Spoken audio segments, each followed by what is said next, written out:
Hello, everyone. It's an honor to be speaking here. This is my first time speaking at a conference, and especially an honor to be doing it at PyCon CZ, which was my first ever Python conference 7 years ago. So let's talk about Pytest and why I think you should be using classes for your writing your tests. So in this talk, I will showcase various use cases for classes in Pytest.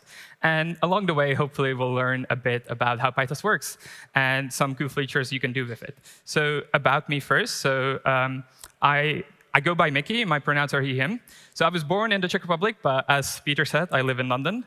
I've been coding in Python for about 10 years now, and I've been using Pytest for about 8 years. So I've seen a lot, I think. As mentioned, I work at a company called Xelix. I'm a staff engineer there. I've only been promoted this month, so a bit of an imposter syndrome still going on, as was the talk yesterday. We're hiring. If you want to work in London, we sponsor visas. Come talk to me. And all of the links related to me are on my websites, including the slides for this talk as well. So, Pytest. Before I go into Pytest and classes, can I get a show of hands who uses Pytest? OK, everyone, that's good. Who uses classes in Pytest? A smaller proportion, so hopefully for the rest of you, this will be very useful. And for the people who already use classes, maybe you'll learn something along the way. So for those people who don't really know Pytest, Pytest is a testing framework in Python, obviously, which has several massive features. So minimal test setup and simple asserts are the biggest simple features. So you write a test like this. You just define a simple function, and you make a simple assert. For example, if you want to test that a cat meows, you write it like this. Meow is the Czech way of writing meow. Every language does it differently. Another massive feature is fixtures. So a fixture is a reusable test setup that you can use in multiple tests, and it's useful for separating the setup of a test and the actual test itself. In Pytest, you write it like this. You write another function, and you put a decorator around it with the fixture, and then you can use it by just using the name of the function in a test. So before we go into how to actually write the test, so why should we even care, right? And for me, the biggest reason is it takes a lot of time. I was talking about this with someone yesterday, like what proportion of time we actually spend writing tests versus writing actual code. And it obviously varies by people and what kind of projects. But for me, it's like half or more than half is actually writing tests. So the more efficient you can be with writing tests, the more efficient you can be with writing code. Similarly, maintainability of tests, for me, equals the maintainability of the entire code base. So tests usually, if you have tests, obviously, take up a big part of your entire code base. And so if you want to make any kind of a change, you then also have to change the test. So the easier it is to maintain the tests, the easier it is to maintain the entire platform. So an example from us, in the primary repository, we have a lot of tests. They take up 1/3 of all files, and 1/2 of all lines of code is just tests. So anytime you want to make any change, you need to update the tests. And therefore, the easier it is to update tests, the easier it is to update any features. And at scale, it's important for the tests to run fast, because if the tests take too long to run, you're not going to run them. And if the tests take too long to run, you're just going to be stuck waiting around. And reusing tests of parts of tests can also speed up the development process, as mentioned before. So classes, I say, right? So this is an example of a test class. It's not very different from the example that I've mentioned before. But this is how you write it. You just indent everything and put a wrapper around it. It has to be called test something, otherwise Pytest will not pick it up. But apart from that, it kind of works exactly the same. So what are the benefits? I will go now through a couple of benefits that I think are benefits about using classes in an order of not really important to quite important, and then maybe outlandish, if you agree with me. So first of all, the first benefit of using classes is actually you can group tests together. In the same file, if you want to group tests, you can only really go by order or naming and stuff like that. If you use classes, and you want to split up two groups of tests in the same file, you can use a class, which helps you with the orientation of the code, because you can just look at the code. You can see these tests belong together because they're in the same class. But it also helps you to run just a specific class of tests. So a reminder, when you're running Pytest, you can run all of the tests. You can run tests in a specific folder, in a specific file, and then you can run a specific test. But what if you want to run a specific group of tests from a single file? Well, that gets harder, right? But with classes, if you put them in a class, you can run just all the tests in a specific class. And finally, if you want to still run just one specific test, you can do it still, even if it's within a class.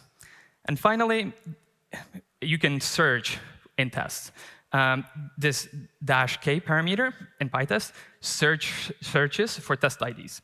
So if you put in cat, it will run all of the tests that use cat in the name, and this extends to class names of this as well. Another benefit for me is the compactness and repetitiveness. So this is a reasonable test setup. Let's say we're testing cat. We have two different methods that we want to test. A cat meows, cat likes fish.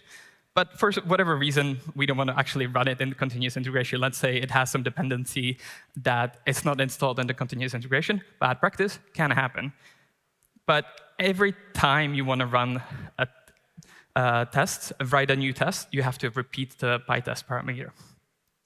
With classes, you can apply a mark to the entirety of the class. You can do it like this. There's another way to do it as well. Another benefit of using a class, you don't have to repeat yourself as much, because you need to name the class test something. You can name it test cat, and then you don't have to repeat the test cat within the tests themselves. The more tests you have, the less you have to repeat yourself. Another benefit is parametrisation. So in Pytest, you can run the same test with multiple different parameters. But oftentimes, the pattern is you actually repeat the parameters again and again for multiple different tests. Let's say we want to test a cat and a dog for both the sound they make and the favorite food they make. Huff is what a dog makes in Czech instead of woof. With classes, we can put the entire parameterize around the entire class as well. So here, we just define two tests within a class. We actually define a fixture which can be parameterized as well. So this class parameter gets passed to the fixture, which then gets passed to the individual tests. And you've saved quite a lot of repetition. And obviously, the more animals you have, the more tests on an animal, the better the benefit is. So just keeping a running tally, these are kind of the superficial reasons. The grouping choice, the smaller footprint, smaller repetitions. What I find more interesting is actually fixture availability. So by default in Pytest, when you define a fixture, it's available to all of the tests in that specific file. And then you can share fixtures between files by putting them in a special file called conf.test.py, and then it becomes available to all tests in the folder and subfolder. So if we have a test cat in a file test cat and in folder animals, by default, it will look for the cat fixture in the file itself. Then it will look in a file conf.test.py in that specific folder. Then it will go up and go up until it finds it. And if it doesn't find it, it throws an error. With classes, it changes slightly. So just the only change we've made here, we've put the entire thing in a class. First, it actually looks in the class itself, then in the file, and in the conf.test, and so on, and so on. And this actually extends to base classes as well. You can use inheritance to share fixtures. By default, in this example on the right, if we subclass from base cat test, it will look in the current class. And then it will actually not look in the file, but it will look in the parent class first. And only then it will look into the file, and so on, and so on, and so on. And this obviously extends to multiple inheritance. If that base class subclass is another base class, or if there's two base classes that its subclasses is on, it uses the regular Python inheritance structure for that. So with function-based tests, you have to rely on folders and context.py to share fixtures. There's no other way that I know of. Maybe there is. Come correct me afterwards if there is. But it's an implicit way of sharing fixtures. It kind of happens by the nature of Pytest. And the more folders you have, the more files you have, the bigger the potential is for name clashes of the fixtures. You can just accidentally overwrite a fixture by just using the same name. With classes, you can rely on inheritance to organize and share the fixtures. It is explicit. You explicitly say, I want a subclass from this base class, which has these fixtures, and I want to use them in these tests.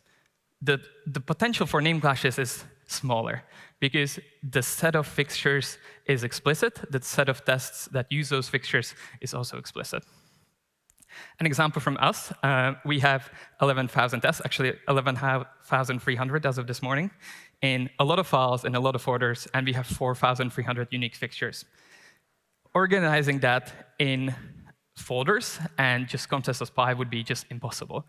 Another problem with function-based tests is you can only share fixtures within the same folder hierarchy.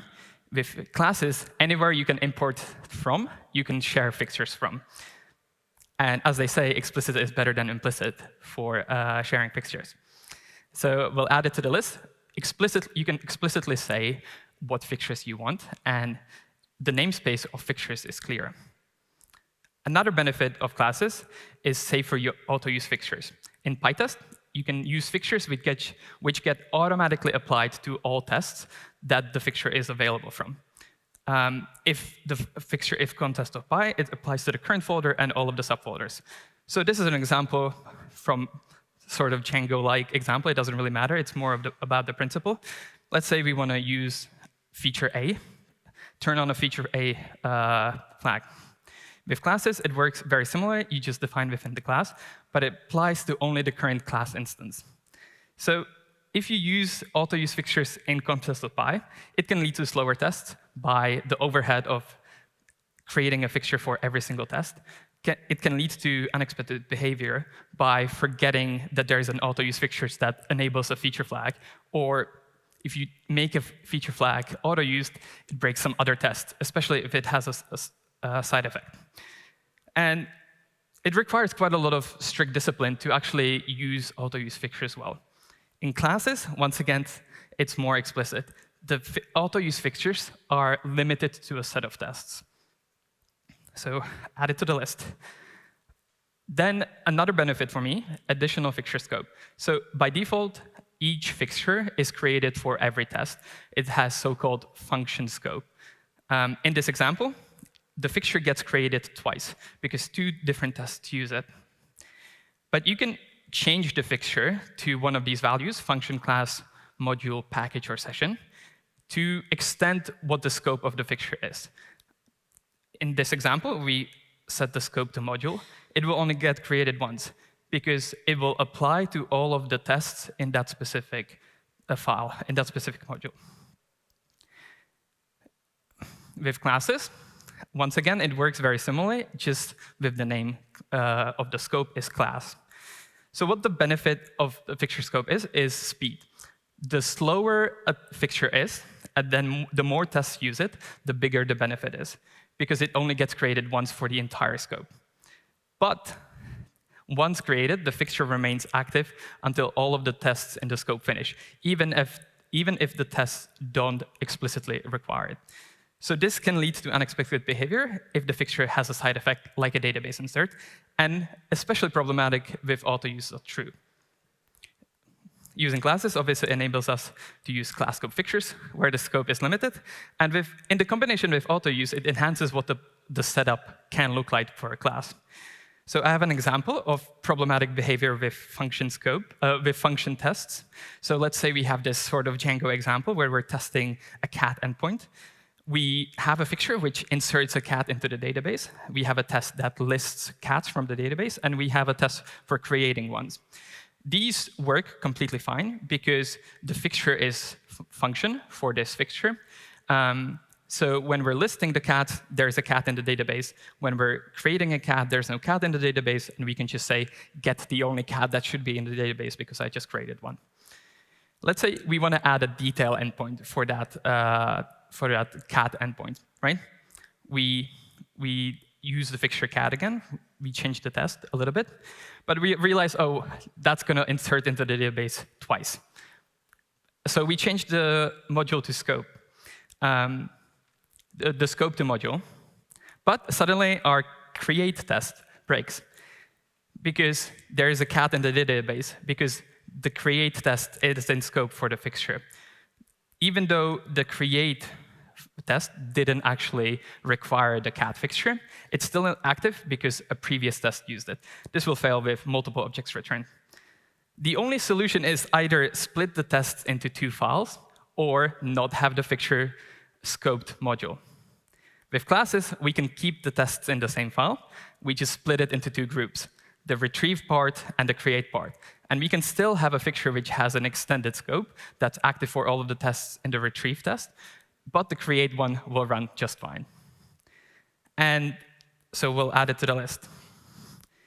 So parametrizing test classes can be very useful, but I've actually lied to you. This example doesn't work, not as I wrote it. We actually would get this sort of an error.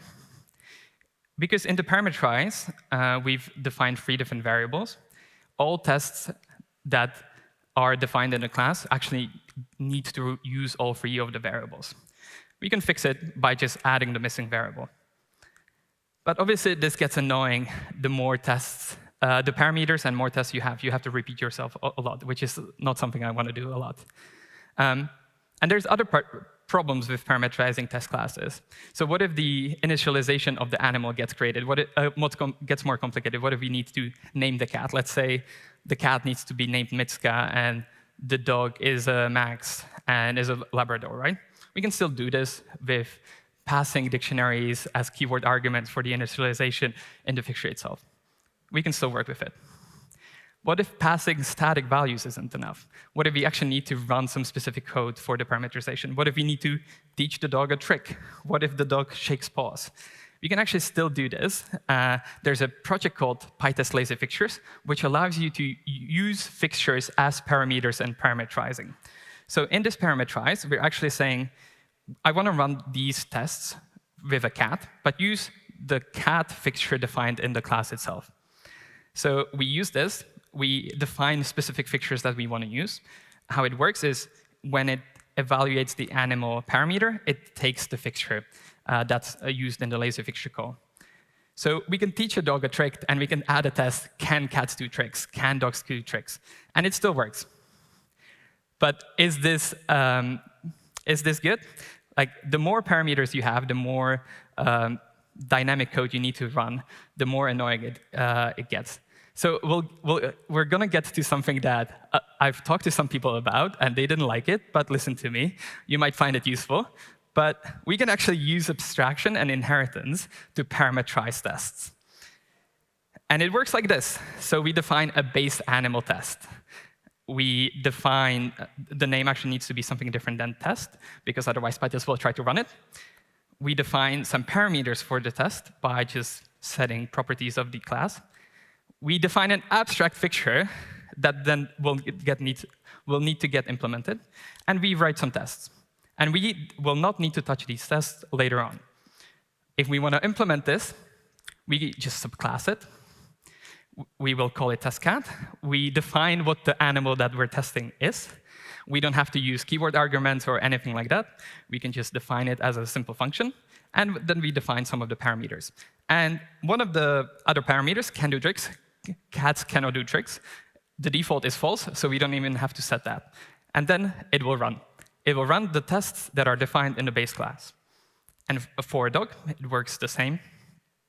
We subclass it. We set the animal fixture. We teach a dog a trick. We define some of the parameters. We have to override the can do tricks. But we can also define extra tests that only apply to animals. Cats do not zoom around, but dogs do. So we can define that test just for dogs. And it will run all 4 tests.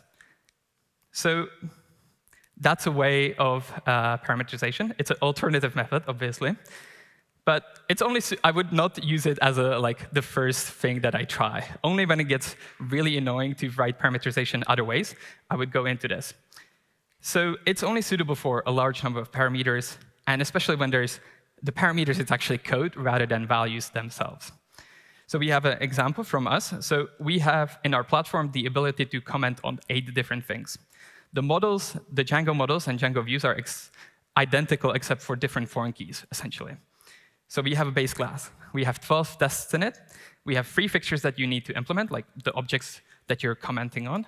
We have 4 parameters, what's the class of objects, what the foreign key name is, and then we have a couple of default parameters. So when we're adding another object to comment on, instead of rewriting all of the tests from scratch, we just subclass the base class. We fill in like 20 lines of code, and suddenly we have all of the coverage that we need for all of the tests for that entire endpoint. So that's kind of it. So these are the arguments why I think classes are better for tests. Each individual argument is not really important on its own. What's really important for me is the combination of all of it. Pytest can do many things. There's many options for everything.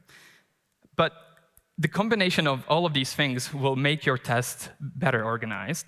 It could make them faster, and it will make them easier to maintain, and possibly even extend what you can do with your tests. To conclude, consider all of the options that Pytest gives you.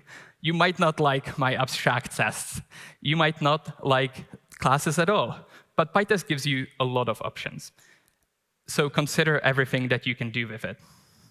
So using classes can solve some of your headaches when writing tests at scale. It doesn't have to. I don't know your code. There are many ways to accomplish the same thing. But ultimately, if you have any tests, it's actually fine. And that's it. Thank you.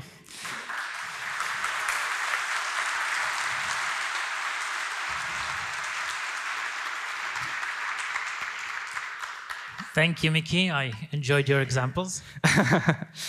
How do you handle pylint errors when using fixtures? Cat shadows the name from an outer scope. We ignore those. So pylint might complain, but different programs can deal with this, right? So PyCharm, for example, can actually evaluate it correctly. So when you're clicked go to definition, it will go to the correct class, for example. So it's kind of up for definition of what you care about. In tests, I would just ignore this error, because for me, it's more important to write nicer tests than have 100% pylint score. Thank you. If anybody here has any questions, just raise your hand. Right. How do you deprecate fixtures? With test class inheritance, you have cross-dependencies across all the test folders. Fortunately, we don't use, single fixture is not used by all of the tests. So the deprecation is not that big of a problem. When I want to remove a fixture, I just delete it and handle all of the errors. Obviously, there are some fixtures that we use in more tests than other. And in that case, I would just try to actually, as there was a talk about deprecation yesterday, I try to keep it around unless it's really required to delete it or deprecate it. Yeah. So when I was trying to use abstract classes for testing some time ago, I remember that there was the problem that when the test fails, it actually fails in the base class, and there was no easy way how to get to the actual place where it fails. So yes. Is there a trick for this? So in Pytest, by default, Pytest, the simple asserts that Pytest does is essentially black magic, and it's kind of ugly how it works. So what Pytest actually does, it only overrides the asserts in the actual test files themselves, unless you explicitly tell to Pytest, these asserts in this random file should be handled as a regular assert in any test. So if you do that, Pytest will do the nice message for asserting, and it will point you to the exact location where it failed. Are there any downsides to using classes? Well, you're going to upset a lot of people, potentially. Especially, well, it kind of depends. So I come from a Django world where everybody loves classes. So the kind of people who work with Django usually like classes. I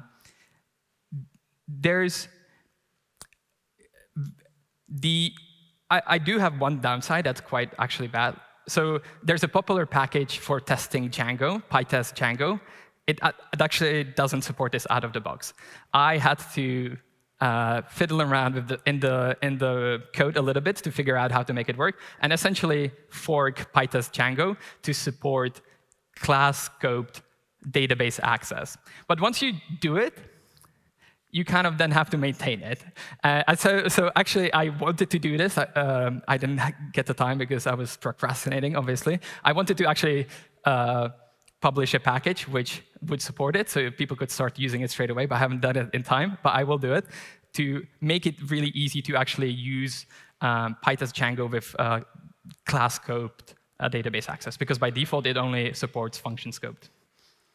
Thank you. What do you use for mocking? Mocking still works, because you can put decorators around methods, and therefore it still works. So it doesn't actually make it worse. We obviously try to mock usually you should mock as least as possible. But in the cases where you do need mocking, you can put mocks around methods just as well you can put mocks around functions.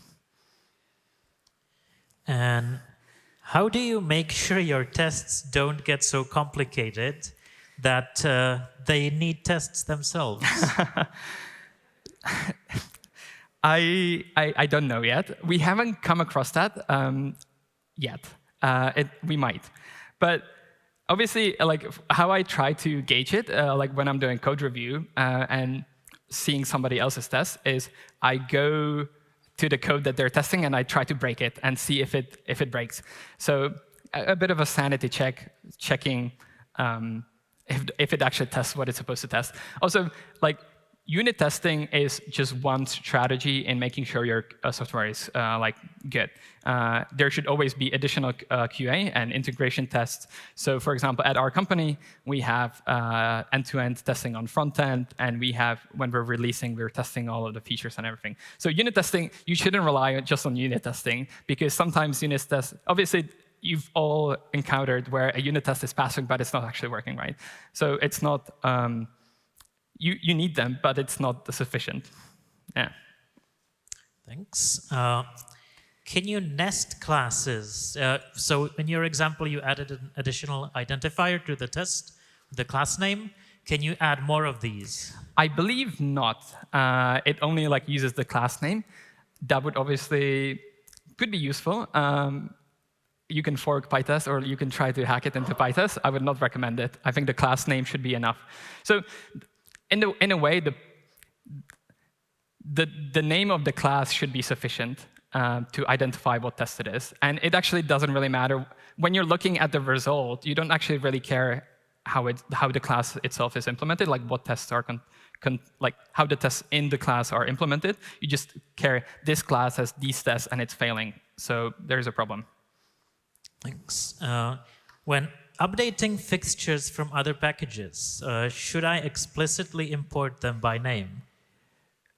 So I don't think, so with functions, like if the fixture is defining conf_py or anything like that, you can't actually import them explicitly. They just sort of appear by how Pytest plugin works. If that package, like the dependency uses classes, you can do it. It uses classes, you can import it explicitly. But I think by default, it's not actually possible to explicitly import fixtures from conf_py. Thanks. And does running the tests using a base class name also allow me to run all the tests from derived classes? No. It doesn't. It would be very useful, obviously, but I don't know of a way how to do it. So I do have a related example, a cool package that you could use. It's called Pytest picked, and it essentially runs all of the tests that you've modified. So it's kind of useful for figuring, just when you're writing tests and you have a lot of tests, you don't want to run all of them just to run the tests that you're working on. You could probably do something similar as that package does to identify which test files import from that base class and then run those. Thanks. And your class-based Pytests look like our unit test-based tests. Yes, it does a little bit like that, doesn't it? But it still allows you to use all of the Pytest features. So you still don't have to do self.assert equals and so on and so on. And you can still use like individual fixtures, right? One of the, like, I don't like unit tests very much, like that package. I like unit tests as a concept. But you have to do all of your setup in a single function. And you have to do the self.assert. So it does start to look like that a little bit, but you can still use all of the cool Pytest features. And that's the important part, I think. That's unfortunately all the time we have. So thank you, Mickey.